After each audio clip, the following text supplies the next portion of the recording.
And then we sailed away on a ship in the sky. Maybe I'm going to bed. Oh, Mother, he really is wonderful, isn't he? See how well he sails the ship. George? George? Now what, Mary? Nana, did you see? Oh! You know, I have the strangest feeling that I've seen that ship before. A long time ago. When I was very young. George, dear. Father. When there's a smile in your heart, there's no better time to start. Think of all the joy you'll find when you leave the world behind and get your cares goodbye. High up and far,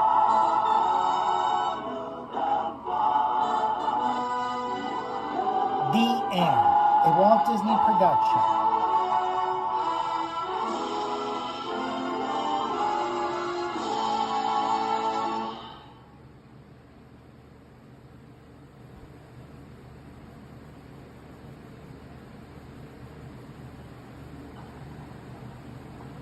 Don't worry, there's nothing wrong with your television set. This is a Pixie Bell. The sound is much too high for human ears. Oh, there you are, Tink. Hey, get that stuff off of me. If you're familiar with the story of Peter Pan, you know that a little sprinkling of Tinkerbell's fairy dust can make you fly.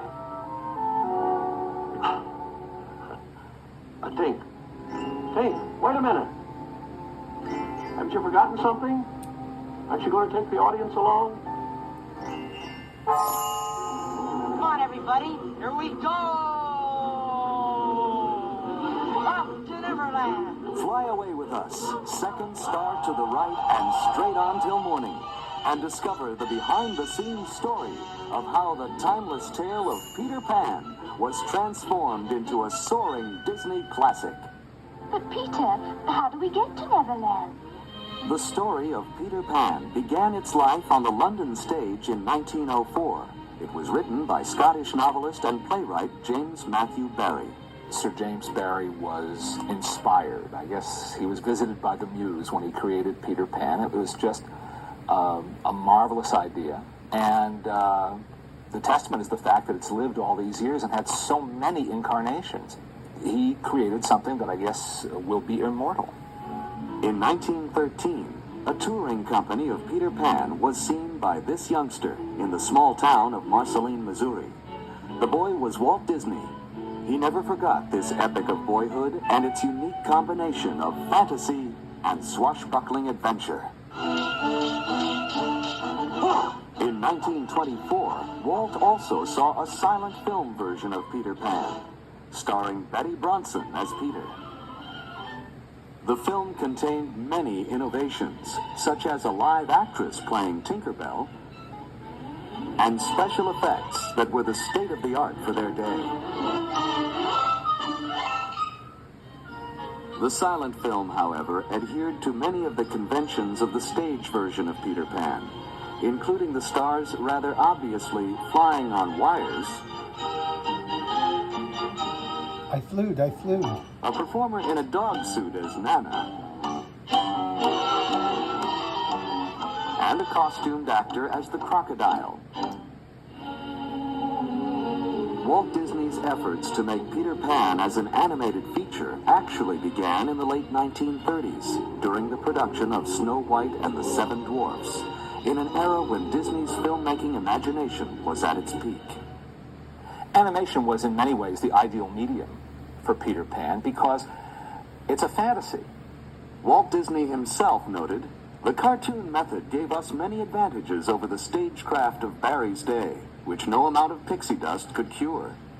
Here, for the first time, was a medium where the imagination is limitless. Animation could do anything, and you're so free to do things, to picture things, to show people things that you couldn't do on stage. In 1939, Disney acquired the screen rights, and by early 1940, storyboards were begun. These never-before-seen watercolor illustrations by renowned British artist David Hall were part of Disney's initial work. Hall had also done extensive visual development of Alice in Wonderland for Disney in 1938. In this early version of the story, Nana traveled with Peter and the children to Neverland, as seen in these rare original story sketches.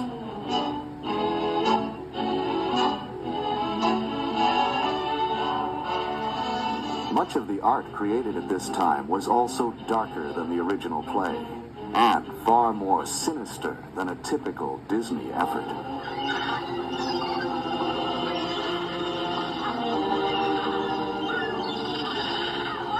Now, my dear princess, this is my proposition. You tell me the hiding place of Peter Pan, and I shall set you free. Talk. You'd better talk, my dear. This is your last chance, Tiger Lily.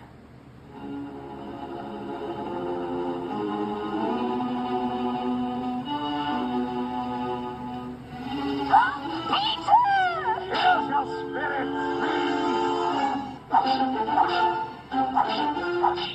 Give it to him, Captain. Feed him to the brisket. Tiger Lily.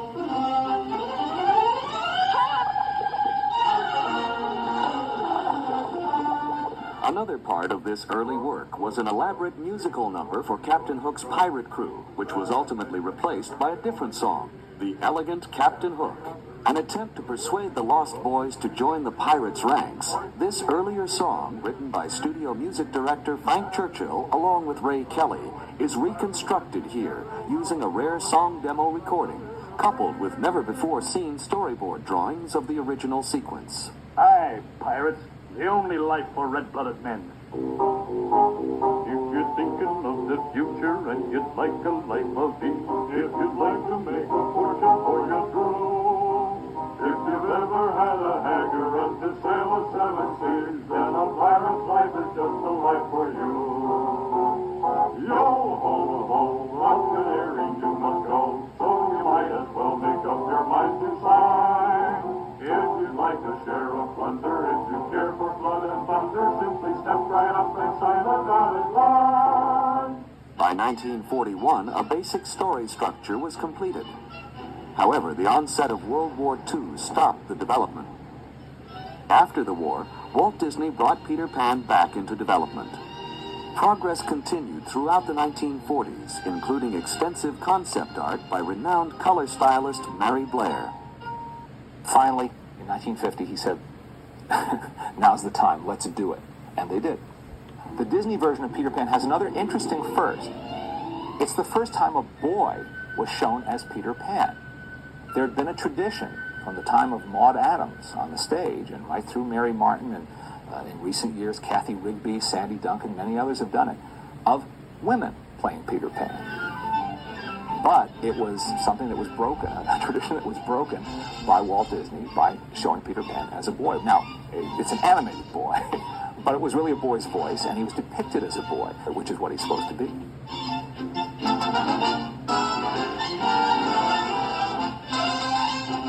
Walt assigned the character of Peter Pan to animator Milt Kahl. I remember hearing Milt Kahl lecture about animation one time, and he said that one of the real challenges for him was animating weightlessness.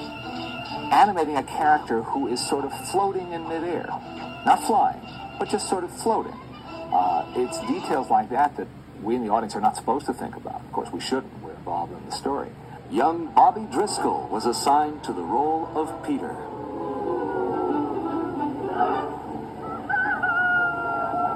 Where is that villain, Captain Hook? I'll slice him up and throw him to that crocodile. I guess Bobby Driscoll was an obvious choice for Walt to make because he was the resident juvenile star at the studio. Driscoll had debuted in Song of the South, after which Disney cast him in several projects, including So Dear to My Heart and as Jim Hawkins in Treasure Island. Get on with it, girl. My name is Wendy. Wendy Moore, answer the door. Wendy's enough. Walt also didn't have to look far for the voice of Wendy. he found what he called the gentle and gracefully feminine voice in the same actress who had played Alice in Wonderland, Catherine Beaumont. I heard about Peter Pan because the studio had started working on the writing part of it. I went directly from finishing Alice and immediately started working on the voice for Wendy. Oh, slave in the mirror, come from the farthest space. Through wind and rain I am here, young mistress. Oh my goodness, you got here in a hurry. I didn't get to finish the magic words. Well, it so happened that I was in the neighborhood.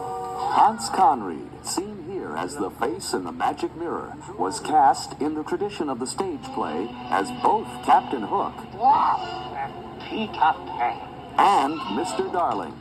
Out! Out, I say! Hans Conried was inspired casting, you'd have to say, as Captain Hook. He was a consummate actor and had been one of the busiest and best radio actors throughout the 30s and 40s.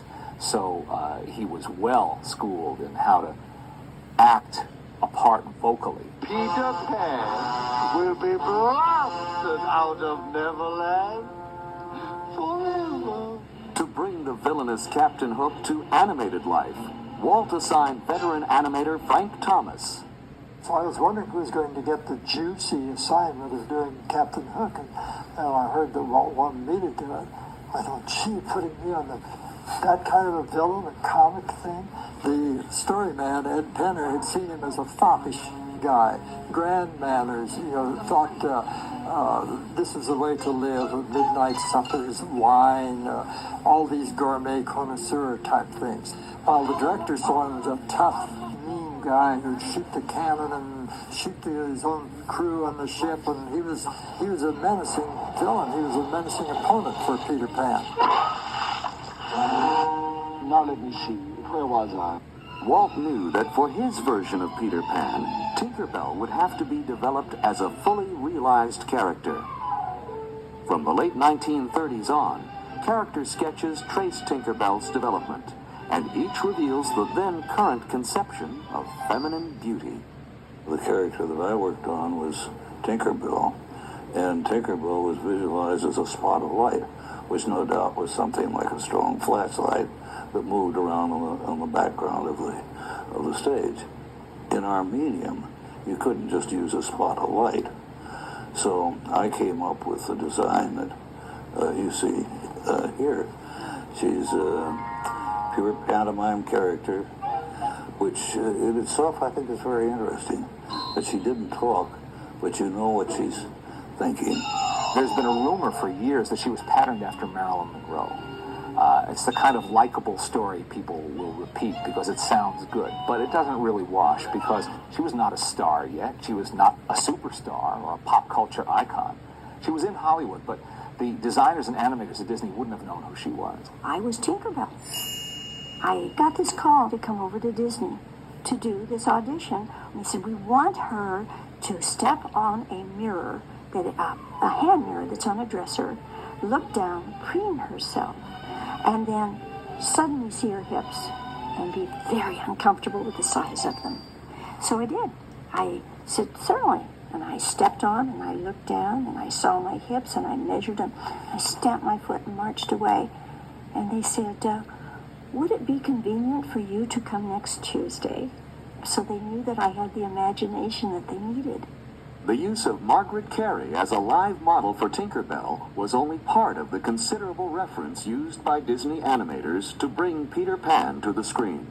The second part of my performance after the recording was done was what was really making the film, although in this situation it wasn't a film the audience saw. It was only for the animators, and it basically was done so that the animator could watch the action taking place. The audience always got confused when we talked about live action help. We'd say, well, an artist needs a model. You gotta have something to guide you. But it's also very helpful in little ways of a guy turning looking back over his shoulder, how far do you turn his head? And you find if you got the real person to do it, this other arm here would come out as a turn, or something would come up to his chin, or some little thing you hadn't thought of. And very often that would make the scene come alive. A codfish on a hook. I'll get you for this plan. If it's the last thing I do. If America has an art form, I'd say it's the Disney feature cartoon. After nearly 2 decades of work, dozens of story treatments, and thousands of drawings, Walt Disney's Peter Pan was finally finished. It was first released on February 3rd, 1953, and was an immediate audience favorite. It has remained one of Disney's greatest animated achievements and a beloved classic. When we watch Peter Pan, guess what? It's all safe. We all come back all right. It's a story that has meaning for everybody, adults, looking back and seeing the little boy who doesn't want to grow up. The idea of keeping that youthful spirit, not surrendering your childhood, well, that's a very strong idea and a very magical one that has enormous appeal. And then, of course, it was sprinkled with that Disney magic. Talk about, a perfect marriage. Peter Pan and Disney. I have the strangest feeling that I've seen that ship before. A long time ago. When I was very young. You can't go.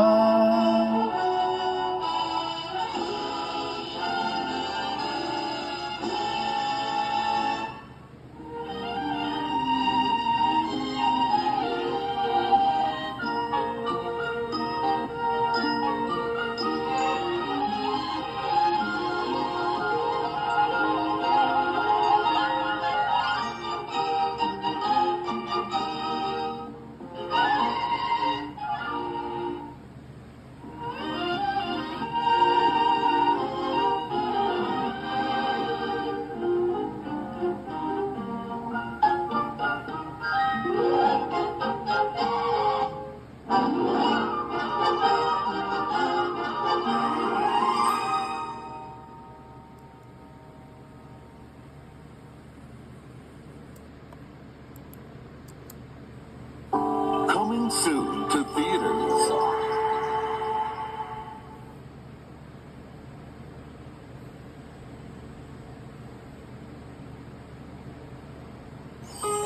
Toward the second star to the right, and straight on till morning, there's a land you've always believed in. A boy who's never grown up, and an all-new adventure waiting to begin. Walt Disney Pictures presents Peter Pan in Return to Neverland.